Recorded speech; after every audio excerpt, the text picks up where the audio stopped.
हरे कृष्णा दोस्तों, कैसे हैं आप सब। कल है 26 दिसंबर, दिन गुरुवार, और आ गई सफला एकादशी, सब कार्य सिद्ध करने वाली एकादशी। तो आइए जानते हैं कि हमें कैसे सफला एकादशी का व्रत करना चाहिए।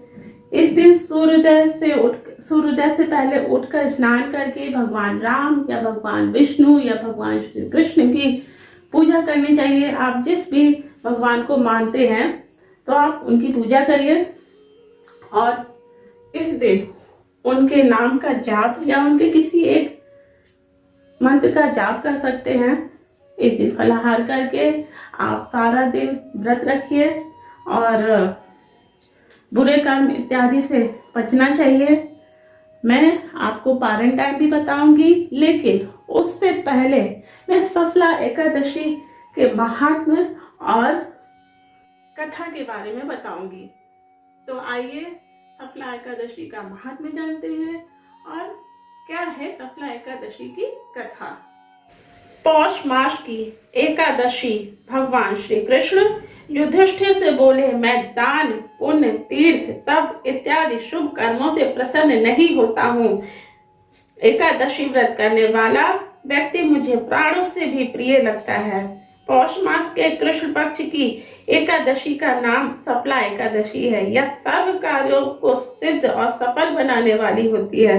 इसमें भगवान श्री नारायण जी की पूजा होती है। ऋतु के अनुसार फल फूल इत्यादि धूप दीप से पूजन करना चाहिए। महात्म्य की कथा भी कहता हूँ, प्रेम से सुनो। चंपावती नगरी में एक महेश्यमान नाम का राजा राज्य किया करता था। उसके 4 पुत्र थे। बड़े पुत्र का नाम लुम्पक था। लुम्पक बड़ा ही दुराचारी, मांस मदिरा पर स्त्री गमन, वेश्याओं का संग इत्यादि कर्मों से लिप्त था। पिता ने उसे अपने राज्य से निकाल दिया। वन में एक पीपल का वृक्ष था जो भगवान को भी प्रिय था। सब देवताओं की वह क्रीड़ा स्थल था।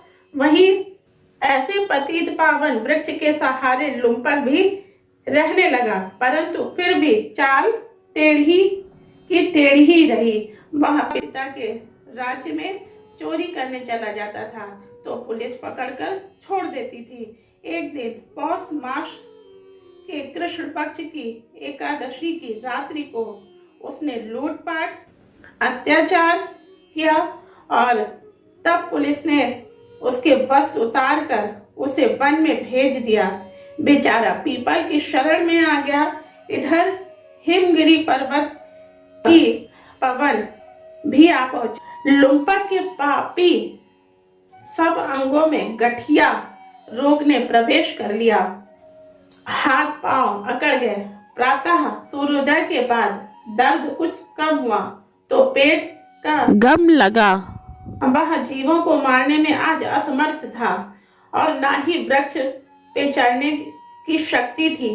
वह नीचे गिरे हुए फल बटोर कर लाया और पीपल के जड़ में रख कर कहने लगा, प्रभु आप इन फलों का भोग लगाइए। मैं अब भूख हड़ताल करके शरीर त्याग दूंगा। मेरे इस कष्ट भरे जीवन से मृत्यु भली है। ऐसा कहकर वह प्रभु के ध्यान में मग्न हो गया, परंतु प्रभु ने उसके द्वारा चढ़ाए गए फलों को स्वीकार नहीं किया। प्रातः काल हुआ तो एक दिव्य अश्व आकाश से उतरकर आया, उसके सामने प्रकट हुआ और आकाशवाणी द्वारा भगवान श्री नारायण उससे कहने लगे, तुमने अनजाने में ही सफला एकादशी का व्रत किया और उसके प्रभाव से तुम्हारे समस्त पाप नष्ट हो गए। अग्नि को जानकर या अनजाने में हाथ लगाने से हाथ जल जाता है, वैसे ही सफला एकादशी का व्रत भूल कर रखने से भी अपना प्रभाव दिखाती है। अब तुम इस घोड़े पर सवार होकर अपने पिता के पास जाओ, तुम्हें तुम्हारा राज्य मिल जाएगा। सफला एकादशी सर्व कार्य सफल करने वाली एकादशी है। प्रभु की आज्ञा से लुम्पक पिता के पास आ गया। पिता ने उसको राज गद्दी पर बैठाकर आप वन में तप करने को चला गया। लुम्बर के राज में सब प्रजा एकादशी का व्रत विधि विधान से क्या करती थी। सफला एकादशी के महत्व को सुनने से अश्वमेध यज्ञ का फल मिलता है। तो दोस्तों, ये था सफला एकादशी व्रत का महात्म्य और भगवान श्री कृष्ण के द्वारा युधिष्ठिर को सुनाई गई कथा। मेरे प्यारे मित्रों, इस दिन कौन सा फलाहार करना चाहिए। इस दिन तिल और गुड़ का सागर लिया जाता है और इसमें दूध से बनी हुई चीजों का सेवन किया जाता है, जैसे दूध से बनी मिठाइयाँ, फल, मेवा इत्यादि का आप सेवन कर सकते हैं। तो जैसे कि मैंने दोस्तों आपसे कहा था कथा आरंभ करने से पहले कि मैं सफला एकादशी का आपको पारण की तिथि बताऊंगी। तो आइए जानते हैं कि सफला एकादशी का पारण हमें किस दिन और किस टाइम पे करना है।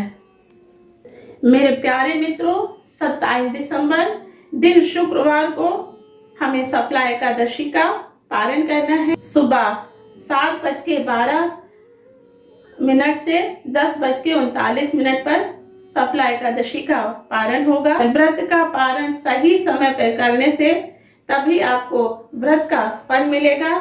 मिलते हैं अगली एकादशी की व्रत कथा में। तब तक के लिए राधे राधे।